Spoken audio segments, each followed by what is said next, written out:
Hey, what's up mga idol? Magandang araw at kumusta kayo? Sa pag-usapan natin mga idol, yung isang boksingerong Hapon na humamon at nagmura kay Cuadro Alas mga idol. Itong Hapon na to ay isang bata ng isang Pinoy promoter na si Pinoy Boxing Protege mga idol. At may video na itong lumabas no na hinamon niya si Cuadro Alas at minura niya pa at hindi siya natatakot nito.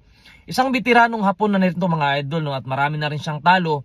Ngunit yung mga talo niya mga idol, meron siyang 11 talo pero wala siyang knockout. Kumbaga isa lang yung knockout niya sa lahat ng 11 talo niya.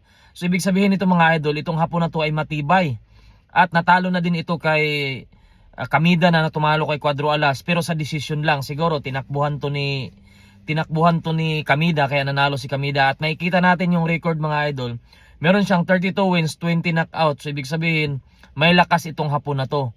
So baka sabihin na naman ng iba ay magbubuti lang naman yan. Pero kung titingnan natin yung record niya mga idol, hindi ito ordinaryong magbubuti lang at magtataho. Kasi ito ay regional champion siya ngayon. At meron siyang hawak na WBO Oriental Featherweight champion siya ngayon mga idol. So kung titingnan natin, hindi talaga siya yung basta-basta lang boksingero dyan sa daan na pinulot. Okay, marami siyang talo, given yun. Kasi nga, kung makikita natin yung talo naman niya, decision lang niya. Ibig sabihin, tinalo siya sa desisyon, nautakan siya, tinakbuhan. So maraming paraan yung pagkatalo niya mga idol. Hindi talaga yung puro knockout yung panatalo niya. Nakikita natin isang knockout lang. So matibay itong boksingero mga idol no. At isang regional champion. So ang ano ko dito mga idol, kung sakaling hindi mag-finalize yung labang Casimero versus Luis Nery. So at itong Hapon na to ay naghamon, baka posible din itong kukunin itong Kamida ni Kamida para itapat kay Cuadro Alas Casimero. Which is pwede talaga itong mangyari mga idol kasi kung matatandaan natin yung nahuling nakalaban ni Cuadro Alas ay nagpresenta yun na makalaban si Casimero. So hindi niya pinahirapan ni Kamida yung sarili niya para kumuha ng kalaban kay Casimero. So ito ay posibleng mangyayari talaga to na pwede niyang itapat to kay Cuadro Alas kapag hindi matuloy yung Casimero versus Nery.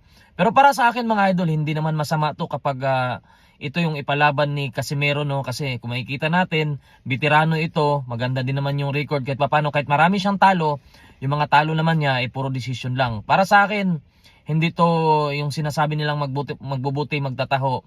Mga haters lang naman nagsasabi niyan pero kung ikaw ay mahilig talaga sa boxing at mahilig ka sa boxing at makikita mo tong record na to, hindi to masama. Kung mapapansin natin dati mga idol, sila Orlando Salido, maraming mga talo yun pero tingnan mo naman yung quality nila. Tumalo pa nga sila ng mga champion. So ito din nakikita ko mga idol, itong boksingero na to ay matibay.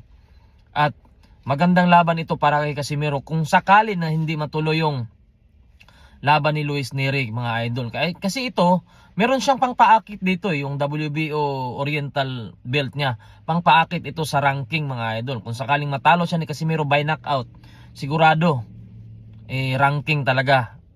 Pupuesto talaga si Cuadro Alas sa ranking sa WBO kasi nga regional belt yan mga idol. Ibig sabihin talagang mabilis ka na i-ranking yan.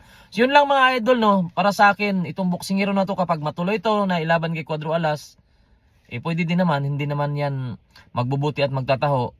Marami siyang talo pero kung makikita natin yung talo niya, talagang binigyan naman niya ng magandang laban yung mga kalaban niya. Yun lang mga idol at sana syempre, yung pangarap nating Luis Nery versus Casimero, sana matuloy pa rin. Kung sakali lang naman yung mga idol, kung sakaling talagang hindi ma-finalize yung laban nila.